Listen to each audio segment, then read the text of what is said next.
5 kilo अमरूद लेके तो माँ के कमरे के करीब से गुजर गया है।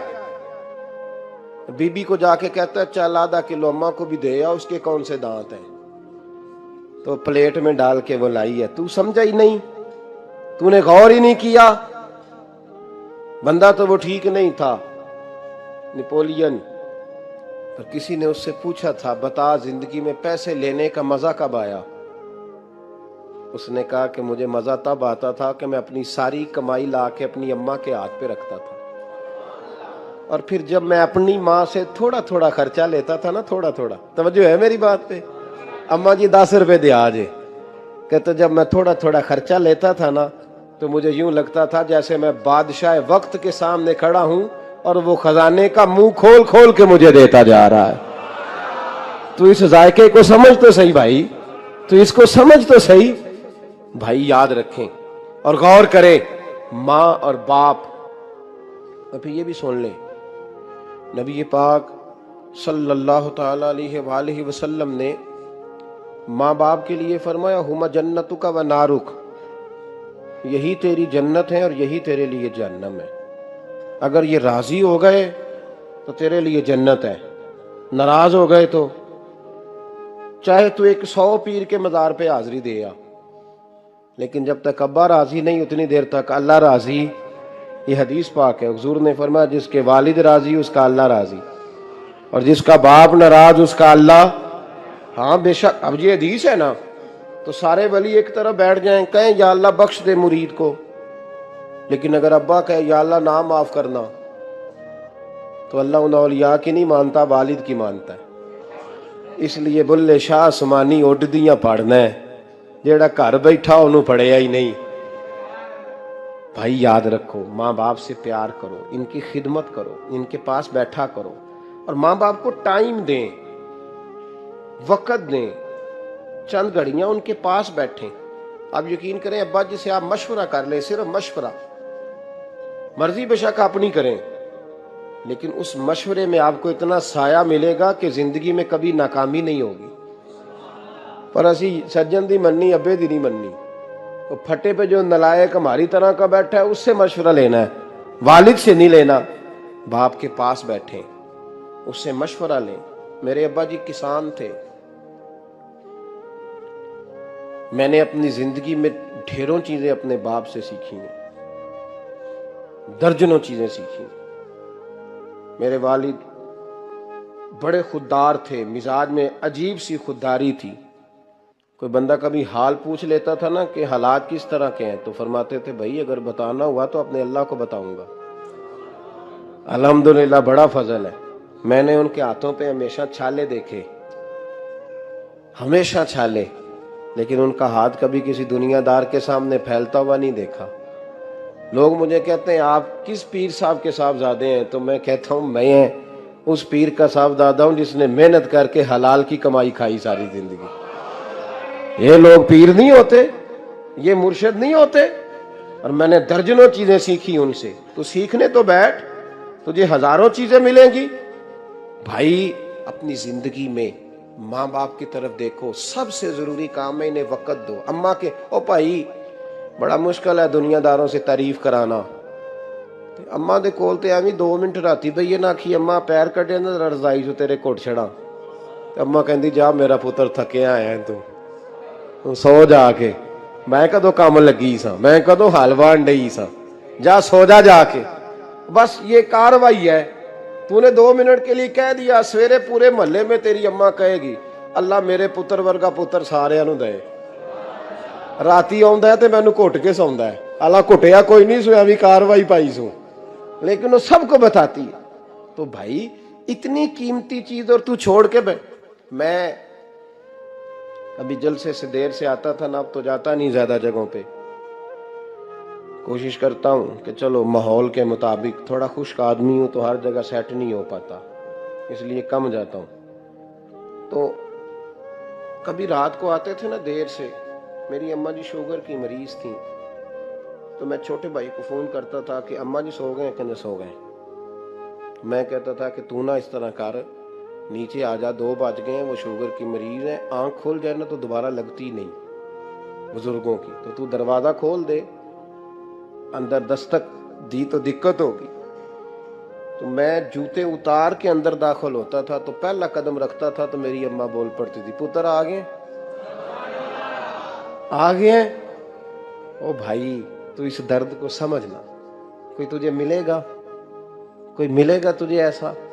अब मैं दूर दराज भी चला जाता हूँ, उनकी जिंदगी में नहीं जा पाया, कहती हमने नहीं जाना, घर में रहना है। इस कैफ को समझ ले, इस दौलत के करीब हो जा। हजरत अबू हुरैरा रदी अल्लाह ताला अन्हु फरमाते हैं, मेरी अम्मा बूढ़ी थी, मैं उनकी खिदमत करता था। बाप की खिदमत और माँ की खिदमत सबके हिस्से में नहीं आती। ये रब जिसे महबूब रखता है उसे ये मौके अता करता है। खुश नसीब है जिसे बूढ़ा बाप मिले और वो नौकरी करे। खुश किस्मत है जिसको बीमार माँ मिले और वो नौकरी करे। हजरत अबू हुरैरा फरमाते हैं, मेरी अम्मा बूढ़ी थी तो उनका मैदा कमजोर हो गया था, तो मैं उठा के पखाना पेशाब करता था तो कई दफा मेरे ऊपर कर देती थी। ये हजरत इब्न जौजी अलैहिर्रहमान ने इसको लिखा है। फरमाते हैं, मेरे दिल में ख्याल आता था कि मैं बड़ा खिदमत गुजार हूं अपनी माँ का। एक दिन मैं हजरत उमर के पास बैठा था उनके दौरे खिलाफत में, तो एक शख्स आ गया। उस शख्स ने आकर के कहा कि हजरत उमर से हुजूर एक मसला पूछना है। फरमाया पूछो। वो कहने लगा, हुजूर मेरी अम्मा बूढ़ी हो गई है, बीमार रहती है, मरीजा है, मुझे आवाज देती है बेटे पेशाब आया है, आवाज देती है तो मैं अम्मा को उठाता हूं। अभी मैं बैतुल खिला तक, वॉशरूम तक जाता नहीं कि मेरी अम्मा मेरे ऊपर पेशाब कर देती है। हजरत उमर से कहने लगा, हुजूर बचपन में मैं अम्मा पे पेशाब करता था, अब अम्मा मेरे ऊपर कर देती है तो हक अदा हो गया ना। हजरत अबू हुरैरा कहते हैं, जब उसने सवाल पूछा तो मेरे भी कान खड़े हो गए। मैंने कहा ये तो मेरे वाला मसला पूछ रहा है, मेरे वाला मसला पूछ रहा है। मेरे पास एक दोस्त जुमा पढ़ने आते हैं बड़ी दूर से, मुझे कहने लगे, हजरत साहब जदों भी मैं आउना ना तुसी मेरी ही गल छेड़ देंदे हो, वो जो बात होती है ना बिल्कुल मेरी होती है। मैंने कहा नहीं यार, जो मैं कर रहा होता हूँ वो मेरी भी होती है, वो सारे मुआशरे की होती है। हमें लगता है कि मेरी हो रही है, हालांकि वो बात हमारी सबकी मुश्तरका होती है। सुन ले और याद रख ले। हजरत अबू हुरैरा फरमाते मेरे कान खड़े हो गए। मैंने कहा इसने तो मेरी बात पूछनी शुरू कर दी। हजरत फारूक आजम से कहने लगा, हुजूर बचपन में मैं अम्मा पे पेशाब करता था, वो मेरे ऊपर कर देती है तो हक अदा हो गया। हजरत उमर कहने लगे, नहीं कोई नहीं हुआ। उसने कहा, हुजूर मुझे समझाएं, वो सारे काम जो मैं अम्मा के साथ करता था अम्मा मेरे साथ करती है तो क्यों नहीं हुआ। हजरत उमर कहने लगे, भाई पेशाब तो तू भी अम्मा पे करता था और अम्मा भी तेरे ऊपर करती है, पर तेरी और तेरी माँ की सोच में बड़ा फर्क है। उसने कहा, हुजूर किस तरह? तो क्या जवाब है सैयदना फारूक आजम का, लौ काना नबिय्यम बाद लकाना उमर इब्न खत्ताब। क्या जवाब है? हजरत उमर फरमाने लगे, तेरी और तेरी माँ की सोच में बड़ा फर्क है। कहा, हुजूर किस तरह? फरमाया, जब तेरी अम्मा तेरे ऊपर पेशाब करती है ना तो तू दुआ करता है कि या अल्लाह बूढ़ी हो गई है, इसे पर्दा दे दे। और जब तू अपनी अम्मा पे पेशाब करता था तो वो दुआ करती थी, या अल्लाह मेरे लाल को लंबी जिंदगी अता फरमा। फरमाया, ये तेरा और उसका फर्क है, तू पर्दे की दुआएं।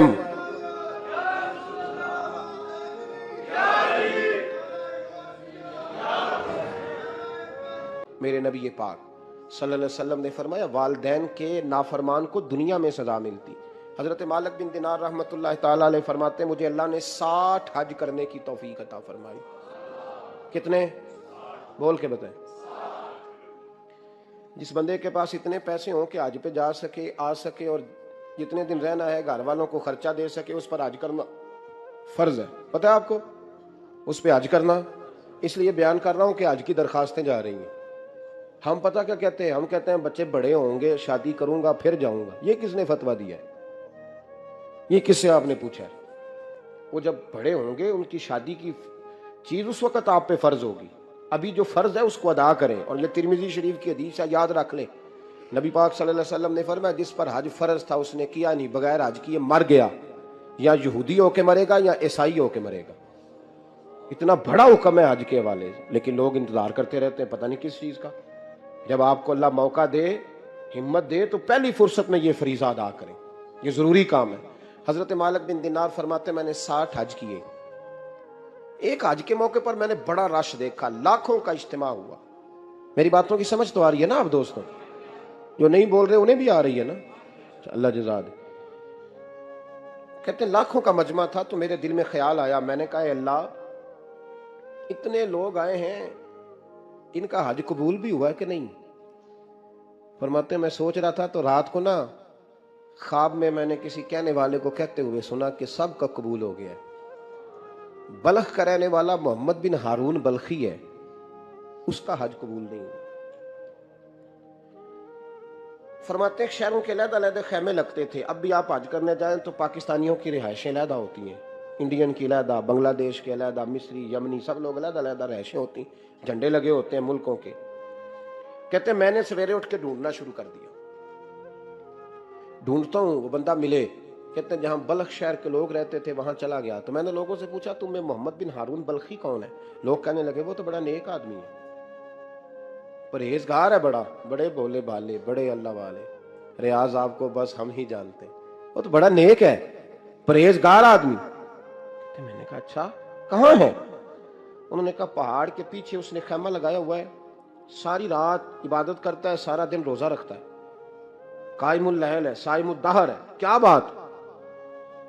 फरमाते मैं उन लोगों की बात सुन के हैरान हो गया कि मुझे क्या बताया गया, ये क्या कह रहे हैं? फरमाते मैं पहाड़ के पीछे गया। हजरत मालिक बिन दिनार अलैहि रहमा फरमाते हैं जब मैं वहां पहुंचा तो मैंने उस शख्स को मुसल्ले पे बैठे देखा, कसरत इबादत के आसार उसके वजूद पर नजर आ रहे थे, सीधा बाजू उसका कटा हुआ था। फरमाते 2 रकते मुकम्मल करके ना मैंने उससे अस्सलाम वालेकुम कहा, तो मुझे कहने लगा वालेकुम अस्सलाम, आप मालिक बिन दिनार हैं? मैंने कहा बड़ी इसकी फिरासत है। फरमाते फिर उसने ठंडी सांस ली, कहने लगा आपको ख्वाब आई होगी कि मेरा हज कबूल नहीं हुआ। फरमाते मुझ पर और बिजली गिरी कि क्या कह रहा? फरमाते मैंने कहा यार लोग भी तेरी तारीफ कर रहे हैं और तेरी बसीरत भी बड़ी है, तो ये माजरा क्या है? कहने लगा आप ना पूछें। ये कह के उसने रोना शुरू किया, देर तक रोता रहा। मैंने कहा नहीं यार तू बता। कहने लगा नहीं आप ना पूछें, आप नाराज होंगे। मैंने कहा मैं नहीं होता, तू बोल ना। कहने लगा हुजूर 24 साल हो गए मुझे हज करते हुए, 24वां हज है मेरा, और हर साल कोई अल्लाह का वली आके बताता है कि जा चला जा, तेरा कोई नहीं कबूल हुआ।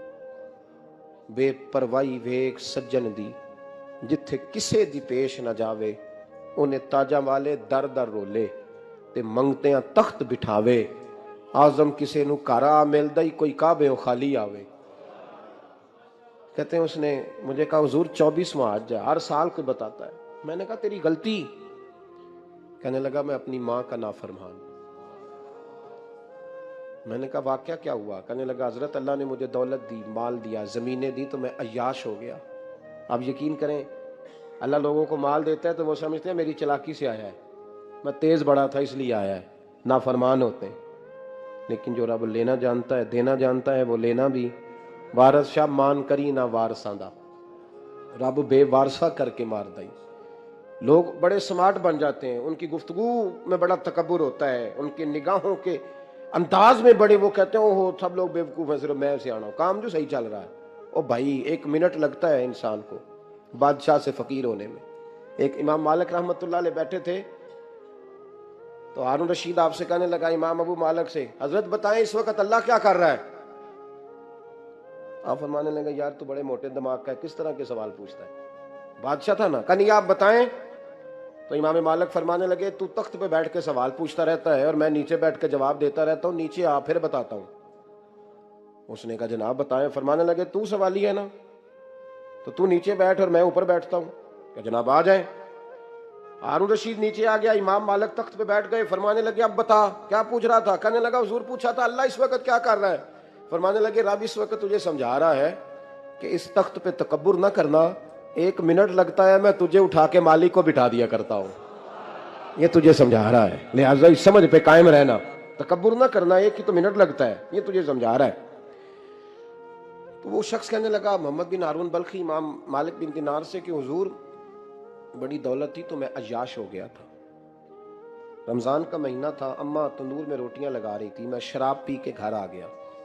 हमारे यहाँ ये भी फैशन है ना, अब मेहंदी वाले दिन चौधरी साहब के डेरे पे जवान शराब पीते हैं, तो पूछते हैं हाजी साहब आप तो हाजी भी हैं, तो डेरे पे मुंडे क्या करते रहे? कहते मैं डेरे तो था, मैनू नहीं पता, वो कार लगे सन। हाजी साहब आपको सारा पता है। अल्लाह के रसूल फरमा रहे मैं सो रहा हूं, छत फाड़ दी, हजरत जिब्रील आ गए, नबी पाक सल्लल्लाहु अलैहि वसल्लम के पास 70 हज़ार फरिश्ता साथ है, आके खड़े हो गए, मीकाईल से इसराफील से मशवरा कर रहे हैं हुजूर को कैसे जगाएं। फरमाया रसूल करीम सल्लल्लाहु ताला अलैहि वसल्लम के लिए जिब्रील झुके तो पैरों तक, और नबी पाक अलैहिस्सलाम के कदम चूमे हजरत जिब्रील ने, हुजूर जागे, उठाया नबी करीम को और कहा या रसूलल्लाह रब आपकी मुलाकात का शौक रखता है। फिर ये बुखारी के लफ्ज है, फरमाया यहाँ गले से लेकर नाफ तक मेरा सीना खोला, मेरा दिल निकाला, आबे ज़मज़म में रखा। मेरे रसूल करीम सैयद आलम सल्लल्लाहु अलैहि वसल्लम फरमाते हैं फिर जिब्रील अमीन मुझे बुराक पे बिठाने लगे। खच्चर से छोटा था, गधे से बड़ा था और बिजलियों का बना हुआ था, जहां उसकी नजर जाती थी वहां उसका कदम जाता था। नबी करीम फरमाते मुझे बिठाने लगे तो मैं रुक गया, मैंने कहा मैं नहीं बैठता। या रसूल अल्लाह क्या हुआ? ओ खुदा के बंदो, अल्लाह तबारक व तआला हिदायत का नूर दे, कहां बैठ के कुरान और सुन्नत पढ़ते हो? क्यों नहीं अकीदे को समझते? नबी करीम अलैहिस्सलाम ने फरमाया मैं मेराज की रात गुजरा, ये सुन्नी कान खोल के सुने, दिल खोल के। सही मुस्लिम की हदीस। हुजूर फरमाते हैं फिर मैं आगे बढ़ा, मस्जिद अक्सा में पहुंचा, सारे नबी इकट्ठे थे, मैं भी पहुंच गया। नबी पाक फरमाते हैं हजरत जिब्रील ने अजान पढ़ी, नबी करीम अलैहिस्सलाम फरमाते हैं मैं वहां से उठा, फरमाते हैं पहला आसमान, दूसरा आसमान, तीसरा, छठा आसमान, सातवें आसमान पे बैतुल मामूर है, मोमिनों का काबा बैतुल्लाह जमीन पे, इसके बिल्कुल सीध में 7वें आसमान पे बैतुल मामूर फरिश्तों का काबा है। मैं वहां गया तो फरिश्ते कहने लगे, नबी पाक फरमाते हैं जिब्रील ठहर गए, मैंने कहा चल, कहने लगे या रसूलल्लाह आगे गया तो मेरे पर जल जाएंगे। हालांकि मुल्ला रूमी कहते हैं नहीं, अगर हजरत जिब्रील साथ जाते तो कुछ भी नहीं होना था, बल्कि जिब्रील की मौज लग जानी थी। और एक और बात, जब यहाँ हुजूर रुके ना तो नबी पाक ने फरमाया चल तू नहीं जाता तो कोई ख्वाहिश ही बता दे अपनी। तो हज़रत जिब्रील कहने लगे, मुल्ला रूमी ने ऐसी रवायत भी लिखी है, फरमाते हैं कि हूर के पास से गुजरने लगा तो उसने मेरे पीछे से आवाज दी, कहने लगी महबूबा मेराज पे आए हो तो मुझे भी कुछ दे दो, मुझे भी कुछ दे दो। नबी पाक सल्लल्लाहु अलैहि वसल्लम फरमाते हैं उमर मैंने तेरा घर भी देखा है, अबू बकर का देखा, उस्मान का देखा, अली का देखा, फरमाया फिर तेरा भी देखा। बाहर हूर बैठी थी, मकान बड़ा प्यारा था। नबी पाक फरमाते हैं मैं बारगाह खुदाबंदी में पहुंचा, बारगाह खुदाबंदी में पहुंचा, अल्लाह ने फरमाया अभी मेरे लिए क्या लाए हो? मैंने कहा मौला वो लाया हूं जो तेरे पास कोई नहीं। मेरे नबी करीम अलैहिस्सलातु सलाम फरमाते हैं जब रब ने पूछा कि अभी कुछ मांग ले, ना हसन की बात, ना हुसैन की बात, ना फातिमा की बात, ना अली की बात, ना अबू बकर, ना उमर, ना उस्मान, ना तलहा, बिलाल। नबी पाक ने कहा अल्लाह तो हुजूर वापस लौटे। मेरे आला हजरत फरमाते हैं जाना इतना कमाल नहीं था जितना हुजूर का वापस आना कमाल है। नबी पाक रब के हरीमे खास में गए, आला हजरत फरमाते कमाल ये है कि हुजूर आ गए, कहने लगे अल्लाह मैंने जाना है इसलिए कि मेरा अबू बकर इंतजार कर रहा है, मेरा उमर इंतजार कर रहा है, उस्मान इंतजार में है, अली का तो दिन नहीं चढ़ता जब तक मेरा दीदार न करे, बिलाल का क्या बनेगा, सुहैब किधर जाएगा, वो सलमान जो कई 100 साल मेरा इंतजार करता रहा वो मेरे देखे बगैर किधर जाएगा।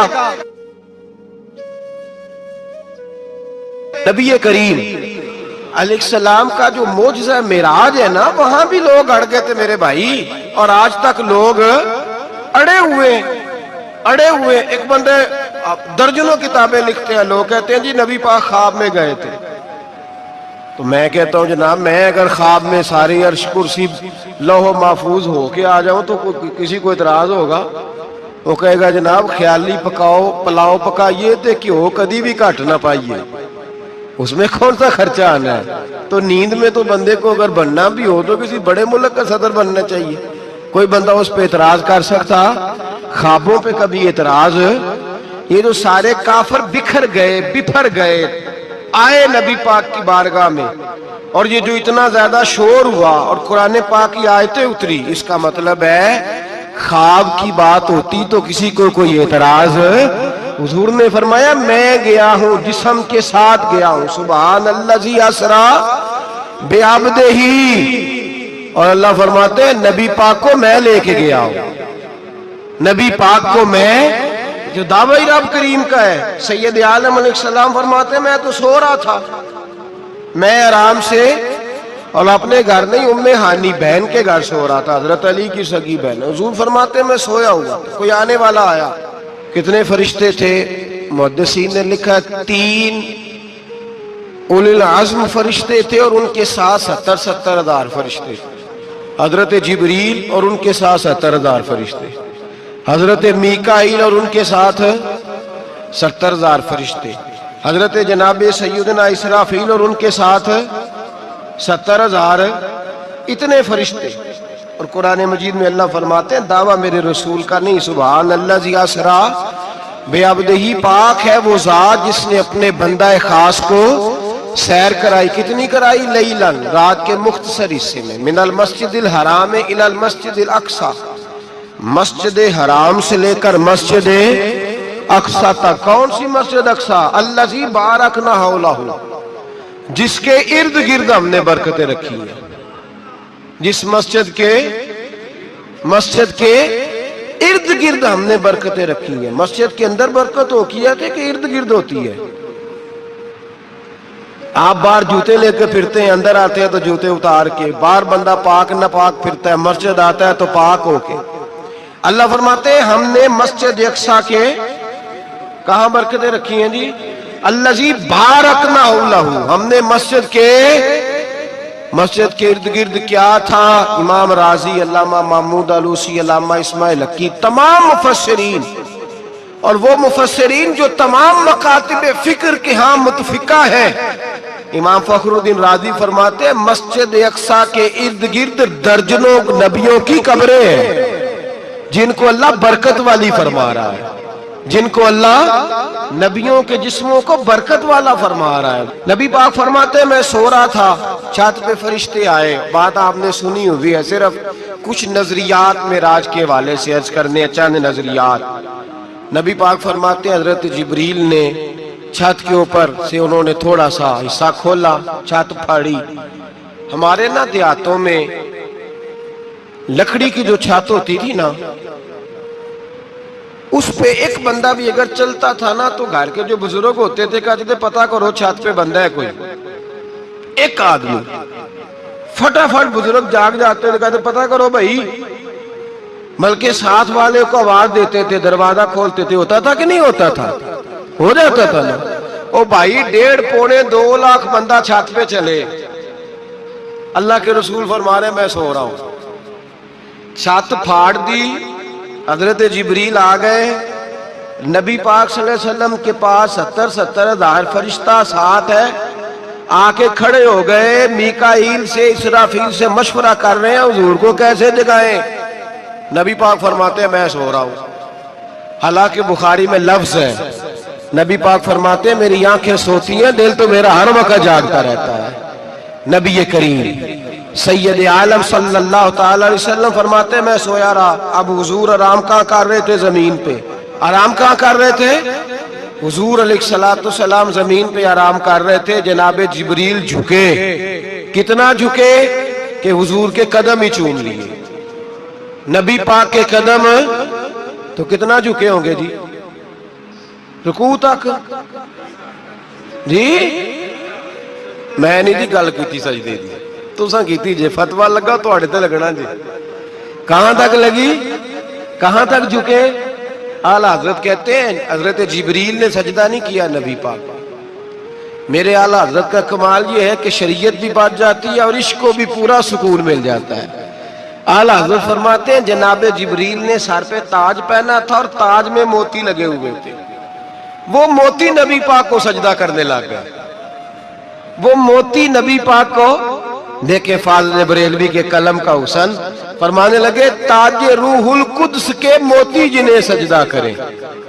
ताजे रूहुल कुद्स के हजरत जिब्रील के सर के ताज पे जो मोती हैं वो नबी पाक को सजदा कर रहे हैं। नबी करीम यहां कोई बंदा, अब तो खैर लोग हाथ भी किसी के चूमते हैं तो खुद नहीं ऊपर होते, हाथ ही ऊपर कर लेते हैं।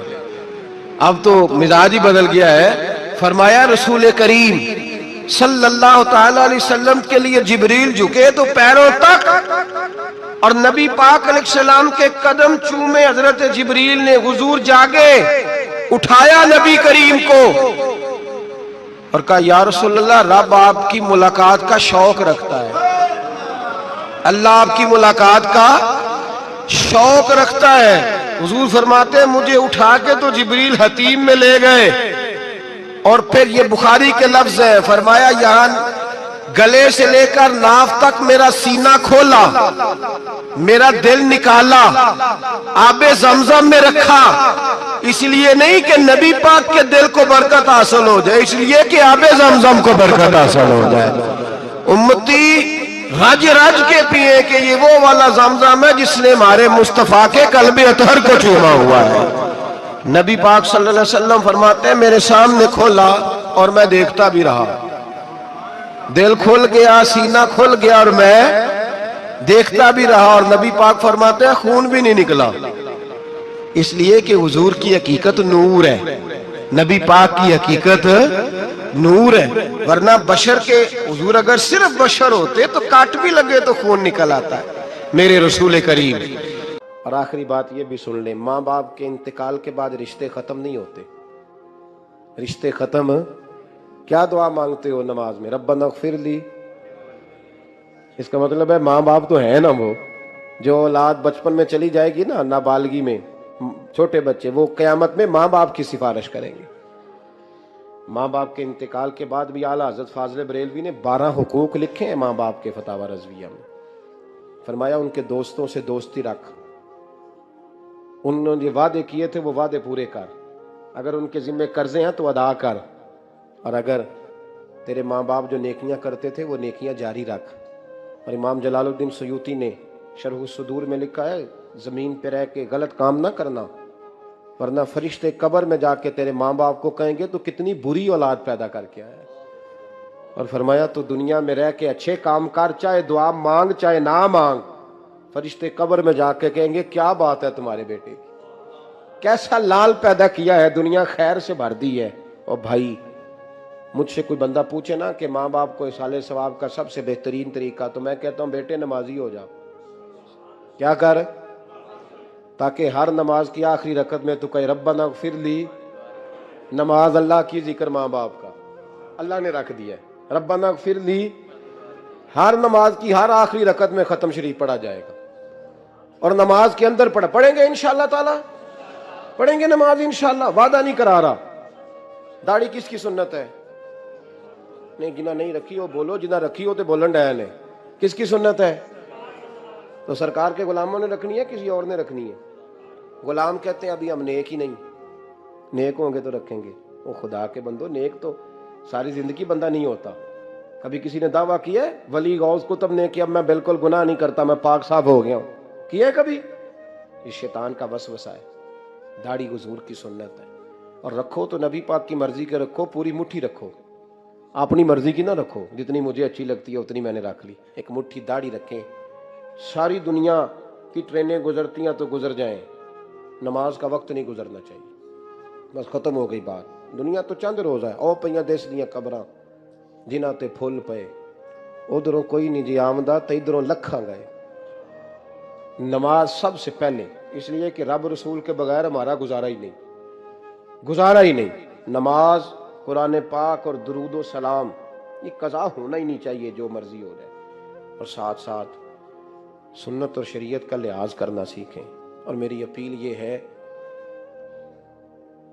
हर इमारत पे गुलाफ नहीं चढ़ता, सिर्फ खाना काबा पे चढ़ता है। हर किताब का गुलाफ नहीं होता, सिर्फ कुरान पाक का होता है। हर बीबी का पर्दा नहीं होता, सिर्फ मुसलमान औरत का होता है। जो चीज़ें पर्दों में होती हैं ना, वो मुकद्दस होती हैं। और भाई टाफी से भी रैपर उतार दो तो मक्खियाँ बैठने लगती हैं। तो जो बीबी पे पर्दा होगी उस पर बुरी नजरें नहीं जमेंगी। ड्यूटी है आपकी, बेटियों को पर्दा कराएं, बहनों को पर्दा कराएं, माओं को गुजारिश करें। पर्दा हुस्न है मुसलमान का। जिस घर में पर्दा रहता है उस घर में अल्लाह के फरिश्ते रहमत नाज़िल फरमाते हैं। ये कोई फैशन, कोई तरीका, कोई मतलब ही नहीं इन चीज़ों का। बापर्दा करें अपने घरों को। दुआ करता हूँ अल्लाह तबारक व तआला मेरी इस हाज़िरी को कबूल फरमाए। अल्लाह आप सब का आना कबूल फरमाए। और जो कुछ मैंने कहा अल्लाह तबारक व तआला हमारे दिलों में, हमारी रूहों में इस जज्बे को जागुज़ी फरमाए। आखिर दावाना अल्लाह सलामत। अब काफी नहीं हो गया काम? अल्लाह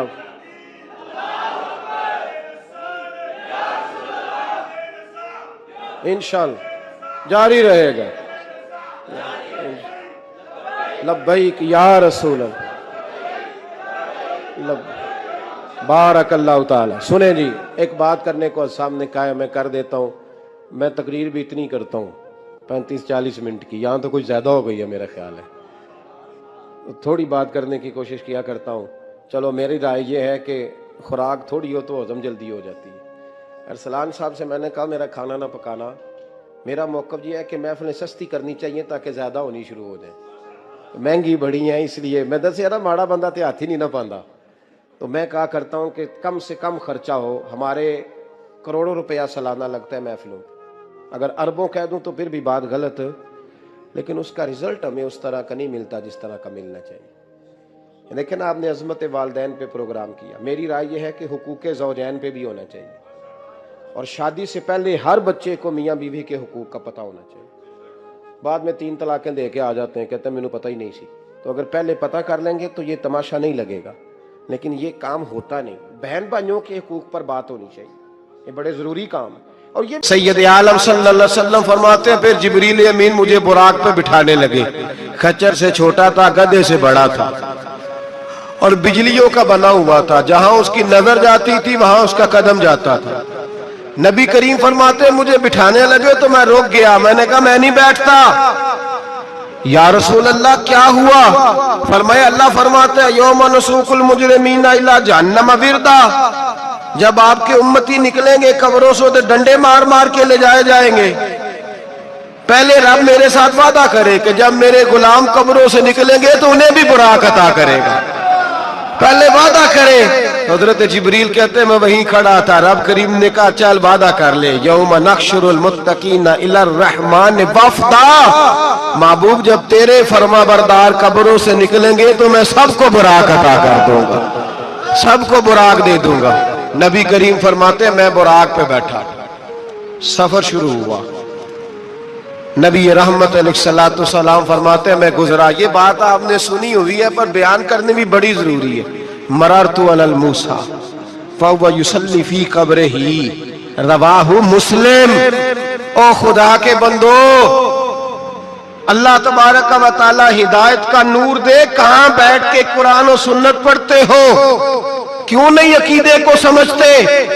नबी करीम अलैहिस्सलाम ने फरमाया मैं मेराज की रात गुजरा। ये सुन्नी कान खोल के सुने, दिल खोल के। सही मुस्लिम की हदीस।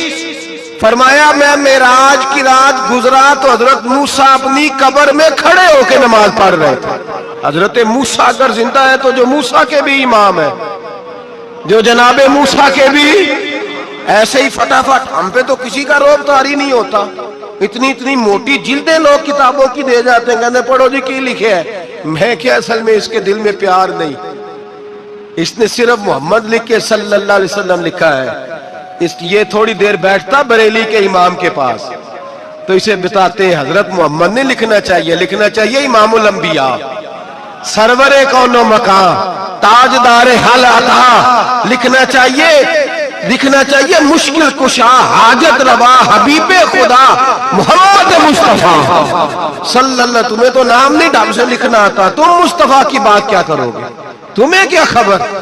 मिलाद की बात आए तो जायज नहीं, मिराज की बात आए तो कहते हैं ख्वाब में हुई थी। क्या बुगज है, रट्टा क्या है। आला हज़रत फरमाते हैं खाए तुझको तपे शकर, तेरे दिल में किससे बुखार है। हुजूर की शान की बात आती है तू अड़ जाता है। अबू बकर सिद्दीक से पूछ, अबू जाल ने आके कहा तेरा रसूल कहता है मैं 18,000 साल का सफर 1 मिनट में तय कर आया हूं, जमीन जन्नत दोज़ख हर शय देख आया। अबू जाल कह रहा है। अबू बकर सिद्दीक फरमाने लगे अगर मोहम्मद अरबी ने कहा है तो हक और साची कहा है, अगर रसूलुल्लाह ने कहा है तो हक और मानने वाला, अकीदा बना मानने वाला। ऐसे लोग सड़क पे बैठ के बात कर देते हैं और फटाफट सुन्नी भी मसला पूछने आ जाता है, कहता है जी वो फलाना मौलवी वो कौन होता है, कौन है वो, किसकी बात कर रहे हो। बात करनी है तो अबू बकर सिद्दीक की करो, उस्मान गनी की करो, मौला अली की करो, अनस बिन मालिक की करो, तलहा और जुबैर की करो। हम किसी दाएं बाएं वाले शख्स की बात न करते न सुनते। हम पे नहीं किसी बंदे का रोब तारी होता, हम चल दौड़ जा, हम तुझे क्या समझते हैं। हम तो समझते हैं उसको जिसकी बात से रसूलुल्लाह की प्यार की खुशबू आती है। हुजूर फरमाते हैं फिर मैं आगे बढ़ा, मस्जिद अक्सा में पहुंचा, सारे नबी इकट्ठे थे, मैं भी पहुंच गया। नबी पाक फरमाते हैं हजरत जिब्रील ने अजान पढ़ी, बड़ा प्यारा मौजू, और ये वो वाला मौजू है जिसपे अल्लाह भी फरमाता है सुभान अल्लाह जी। क्या फरमाते हैं अल्लाह, कहना जरा, और सबका अपना अपना ज़ौक़ है ना। हमारे उस्ताद फरमाया करते थे जब नबी पाक साजिद हज के मिराज की रात चले तो अल्लाह ने कहा सुभान अल्लाह। क्या फरमाया, मैं तो उनका दिया आखे इतनी ऊंची आंखों पर जिथे अल्लाह आखे उथे तो आखना चाहिए ना। क्या कहा अल्लाह करीम ने, महबूबा सुभान अल्लाह, सुभान अल्लाह जी असरा बेअब्दिही। नबी करीम सल्लल्लाहु अलैहि वसल्लम फरमाते हैं मस्जिद अक्सा में पहुंचा, और जब मैं पहुंचा ना सारे नबी बैठे थे। हुजूर फरमाते हैं जिब्रील अमीन ने ना अजान पढ़ी तो मेरे हाशिए में भी नहीं था कि मैं जमात कराऊंगा। यहाँ लोगों को शौक होता है ना आगे आगे, कहा मेरे हाशिए में भी नहीं था कि मैं जमात, मैं तो पीछे था, मेरा दिल था मूसा कराएंगे, ईसा कराएंगे, इब्राहिम खलीलुल्लाह कराए, या हजरत आदम अलैहिस्सलाम सबके बाप है वो कराएंगे। फरमाते हैं जब इकामत हुई तो हजरत जिब्रील ने मेरा हाथ पकड़ा और मुझे कर दिया। फिर बरेली के इमाम बोल पड़े, कहने लगे वो सरवरे किश्वरे रिसालत जो अर्श पर जलवागर हुए थे, नए नवेले तरब के सरमा अरब के मेहमान के लिए थे। और आला हज़रत फरमाते हैं एक राज था मस्जिद अक्सा में जाने का, सिर कहते हैं राज को। आला हज़रत फरमाने लगे नमाज अक्सा में था यही सिर, इया मानी हो अव्वल आखिर है दस्त बस्ता वो पीछे हाजिर जो सल्तनत पहले कर गए थे, है दस्त बस्ता वो पीछे हाजिर जो सल्तनत पहले कर गए थे। नबी पाक फरमाते हैं हजरत जिब्रील ने मुझे खड़ा किया तो मैंने जिब्रील को देखा, मैंने कहा मुझे क्यों खड़ा कर रहे हो। तो हजरत जिब्रील कहने लगे या रसूल अल्लाह ये जितने पीछे खड़े हैं इनकी भी ख्वाहिश यही है कि आप ही जमात कराएं, और अल्लाह की भी, अल्लाह की रजा भी यही है कि आप ही जमात कराएं। नबी पाक फरमाते हैं मैंने जमात कराई, फिर नबियों ने तकरीरें की, मेरी बारी आई तो एक जुमला कहा तो हजरत इब्राहिम कहने लगे आपने तो एक जुमले में ही कमाल कर दिया है। कोई नबी कहने लगे मैं कलीमुल्लाह हूं, कुछ कहने लगे मैं रूहुल्लाह हूं, कोई फरमाने लगे मैं खलीलुल्लाह हूं। सब ने अपनी जाती बात की। नबी पाक फरमाते हैं मेरी बात आई तो मैंने अल्लाह की मखलूक की बात की, मैंने मुसलमान की बात की, मोमिन की बात की, काफिर की बात की, मैंने सब की बात की, सारी मखलूक की। हुजूर आपने क्या फरमाया। नबी पाक फरमाने लगे मैंने कहा अल्हम्दुलिल्लाहिल्लज़ी अरसलनी रहमतल लिल आलमीन। फरमाया अल्लाह का शुक्र है उसने मुझे सारी कायनात के लिए रहमत बना दिया। नबी करीम अलैहिस्सलाम फरमाते हैं मैं वहां से उठा, फरमाते हैं पहला आसमान, दूसरा आसमान, तीसरा, छठा आसमान, सातवें आसमान पे बैतुल मामूर है, मोमिनों का काबा बैतुल्लाह जमीन पे, इसके बिल्कुल सीध में सातवें आसमान पे बैतुल मामूर फरिश्तों का काबा है। मैं वहां गया तो फरिश्ते कहने लगे मौला अपने हबीब से कह 2 रखते हमें भी पढ़ा दे।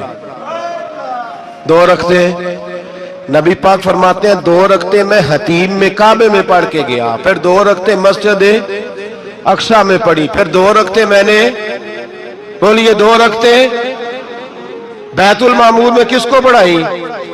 फरिश्ते कौन है बोले? तो जो नूरियों के भी इमाम है। मौली साहब बड़े परेशान हो गए, कहते नूर ना आखो। मैं क्या नेरिया तेनू की तकलीफ होती है? तेरे अंदर भारी अंधेरा है, क्या तकलीफ होती है तुझे नूर हुजूर को कहने में? किस चक्कर में तू उलझ गया है? जिसने सारी कायनात को नूर दे दिया उसको नूर ना कहे? जिसकी बरकत से अल्लाह हर एक वाला हजरत फरमाते हैं ला मका तक उजाला है जिसका वो है, हर मका का उजाला हमारा, हर मका का उजाला। ये दुनिया में जितनी भी रोशनी है ये मेरे रसूल के नूर की बरकत से रोशनी। वो किस किस्म की बातें करता है?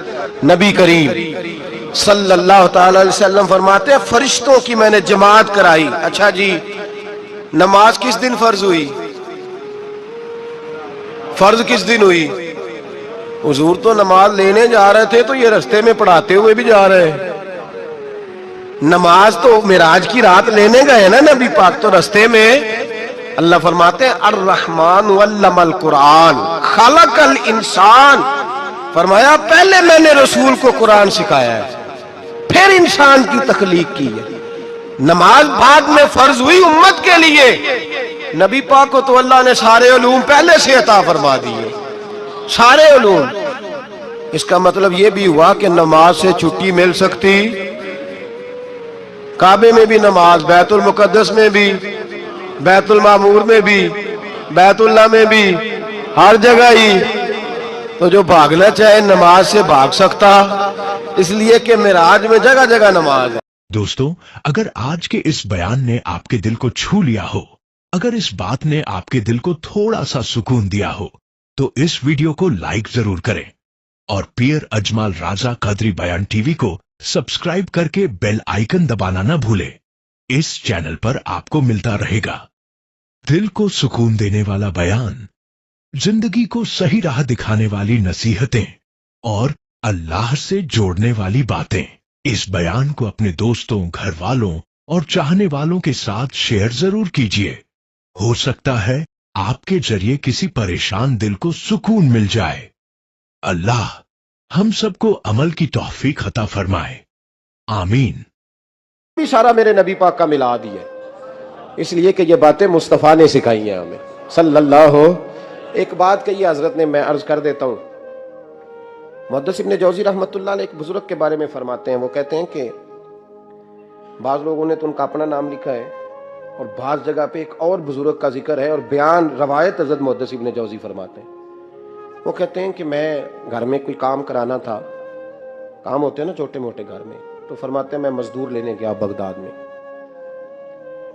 चौकों पे मजदूर सारी उम्र का मजदूर ही है ना बेचारा। अमीर तो अमीर तर होता जा रहा है और गरीब गरीब तर हो रहा है। हमारे तो पीर भी लोगों को कह रहे हैं फकीर हो जाओ, खुद अमीर होते जाते, खुद रोज बरोज अमीर हो रहे हैं। दुनिया को कह रहे हैं फकीर हो जाओ, तुम भी तो थोड़ा फकर इख्तियार करो ना भाई, जो दर्स दे रहे हो। इल्ला माशाअल्लाह, सबकी बात नहीं करता।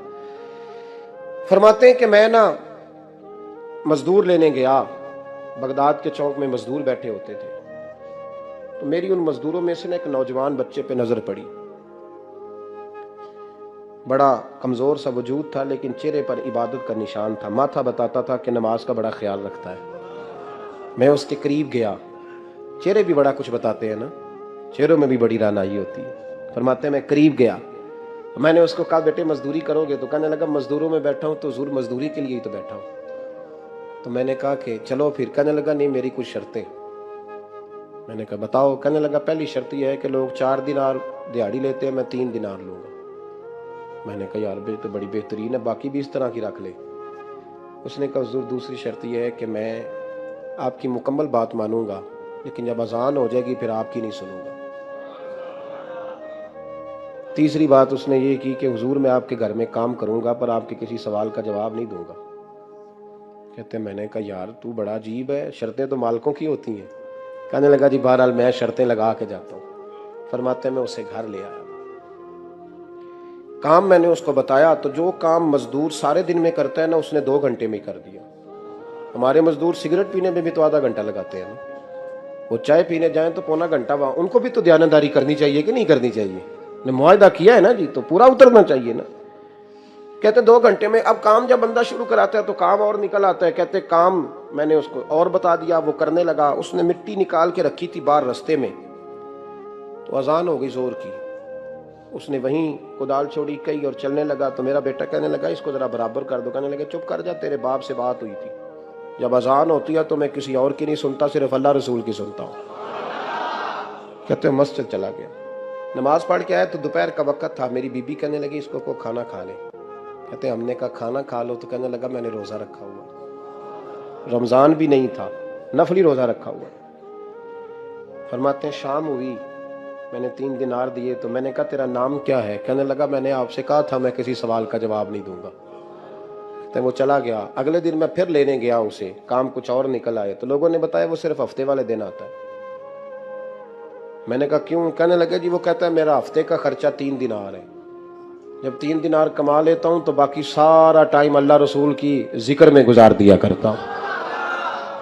फरमाते हैं अजीब। अगले हफ्ते मैं फिर लेने गया, मैंने पूरा हफ्ता इंतजार किया कि काम उसी से कराना है। मैं जब गया तो मैंने कहा चलो, कहने लगा मेरी शर्तें याद है ना? और मैंने कहा याद है भाई, साथ चल। फरमाते हैं काम कराया, 2-3 हफ्ते वो आता रहा। एक हफ्ते में गया तो लोगों ने कहा हुजूर आज नहीं आया। क्यों? कहने लगे बीमार हो गया। कहाँ घर है? कहने लगे बगदाद के कब्रिस्तान के पीछे जो कच्ची आबादी है उसमें रहता है। फरमाते मैं गया, दरवाजे पे दस्तक दी तो कहने लगा हुजूर आप हैं? दरवाजा खुला है, आ जाइए। फरमाते मैं अंदर गया तो मैंने कहा तुम्हें कैसे पता चला मैं आया हूँ? कहने लगा हुजूर अल्लाह वाले हो, आप नहीं आना था, वरना अमीर तो गरीबों का पता लेने कोई नहीं आते। कहते मैं करीब गया तो कहने लगा मैं आपका इंतजार कर रहा था, तेज बुखार है, तप रहा। जेब से कुछ पैसे निकाले, कहने लगा ये पैसे रखने। एक अंगूठी निकाली, कहने लगा हुजूर आज रात को मेरा इंतकाल हो जाएगा, इन पैसों का कफन खरीद के सुबह जनाजा पढ़ के मुझे दफन कर देना, और जब दफन करो तो ये अंगूठी लेके असर के बाद हारून रशीद के पास जाना। आप उसे कहना मैंने मिलना है, पर वो आपको टाइम नहीं देगा। आप उसको आवाज दीजिएगा कि तेरी एक अमानत है मेरे पास, फिर वो आपसे मिलेगा तो अंगूठी दे दें, फिर आप मेरी तरफ से फारिग हैं। हजरत फरमाने लगे तेरा नाम? और कहने लगा हुजूर वक्त थोड़ा है, आज रात मैंने जाना है, बड़ी लंबी माफी मांगनी है रब करीम से, अगर मुनासिब समझे तो मुझे अपने रब से तन्हाई करने दे। फरमाते मैं आ गया, पर उसकी बातों ने मुझे सारी रात सोने नहीं दिया। फरमाते सुबह बड़ी मुश्किल से सूरज निकला, मैं गया दरवाजे पे हाथ रखा तो दरवाजा खुला हुआ था। अंदर दाखिल हुआ तो खुशबुएं मेरा इस्तकबाल कर रही थी। जब चेहरे से कपड़ा हटाया तो उसका तो इंतकाल हो चुका, इंतकाल हो चुका, ऐसे जैसे किसी का दीदार करके सोया।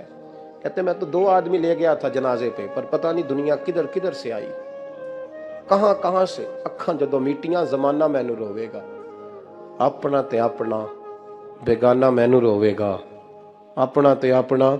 और मियाँ साहब ने कहा था बाद मरन दे मुखड़ा मेरा हो जावे जे ताज़ा, फिर समझ लेना महबूब मेरे ने आन पड़िया जनाजा। और किसी उर्दू के शायर ने कहा था मेरे मरने पे हर सू शोर मच जाएगा देखोगे, अल्लाह मेरे मरने पे हर सू शोर मच जाएगा देखोगे, कहने अलविदा सरकार खुद तशरीफ लाएंगे। फरमाते हैं मैं तो 2 बंदे ले गया था, पर पता नहीं मखलूक कहां कहां से आई। जनाजा पड़ा, दफन किया। हारून रशीद के पास मैं असर के बाद गया, मैंने बुलाना चाहा पर बादशाह था, मेरी तरफ देखा ही नहीं। मैंने उसको कहा तेरी एक अमानत मेरे पास है। फरमाते हैं मुझे कोने पे ले गया, क्या बात है? कमरे में बुलाया, मैंने अंगूठी दी। हारून रशीद तो चीखे मारने लगा, कहने लगा अंगूठी वाला कहाँ है? मैंने कहा वो तो इंतकाल कर गया। कहने लगा मुझे कब्र पे ले चल। कहते मैं कब्र पे लाया तो वो लेट गया, तड़प के रोने लगा। मैंने कहा मेरा कलेजा फट जाएगा, ना उसने कुछ बताया ना तूने बताया, ये कौन था? तो हारून रशीद कहने लगा ये मेरा बेटा था। मैंने कहा तेरा बेटा और मजदूर? कहने लगा हुजूर ये हजरत दाऊद ताई के पास बैठा करता था, उनका मुरीद था, मुझे रोज कहता था अब्बा तूने बड़ी दुनिया इकट्ठी कर ली है, मरते वक्त तुझसे टांगे समेटी नहीं जाएंगी। इतना हिसाब नहीं तू दे सकेगा। मैं इसको समझा देता, इसकी अम्मा समझा देती। ये रोज हमें कहता छोड़ दो, आ जाओ अल्लाह रसूल की बारगाह में झुक जाएं। हम एक दिन ये चला गया, कहने लगा फिर तुम्हारा रास्ता और है और मेरा रास्ता और है। ये सोने की अंगूठी गलती से इसके पास रह गई, गलती से हीरे की अंगूठी चली गई। कहने लगा देखो मेरे बेटे ने आज वो भी वापस कर दी है। फिर तड़प के कहने लगा हारून रशीद था तो ये मेरा बेटा, पर मेरा मुर्शद निकला, मेरा पीर निकला। भाई जिंदगी तो बड़ी थोड़ी है ना। बाबा साहब ने कहा था उठ फरीदा सुत्या, और दाढ़ी आ गया पूर, अग्गा नेड़े आ गया, पिछा रह गया दूर। उठ फरीदा सुत्या, खलकत वेखन जा, मते कोई मिल जाई बख्शिया ते तू ही बख्शिया जा। उठ फरीदा सुत्या, झाड़ू दे मसीत, तू सुते रब जागदा, तेरी डाडे नाल परीत। मेरा रब हमें भी अपनी बारगाह में कबूल फरमाए। आखिर दावाना अनिल हम्दुलिल्लाह। तुनफिकू मिम्मा तुहिब्बून, कि तुम जिस शय को अपनी नजरों में, अपने दिल में महबूब समझते हो, वो शय जब तक अल्लाह की बारगाह में कुर्बान नहीं करोगे, जब तुम अल्लाह के महबूब नहीं बन सकते, अल्लाह की रजा हासिल नहीं कर सकते, तो अल्लाहु अकबर। हजरत इब्राहीम अलैहिस्सलातु वस्सलाम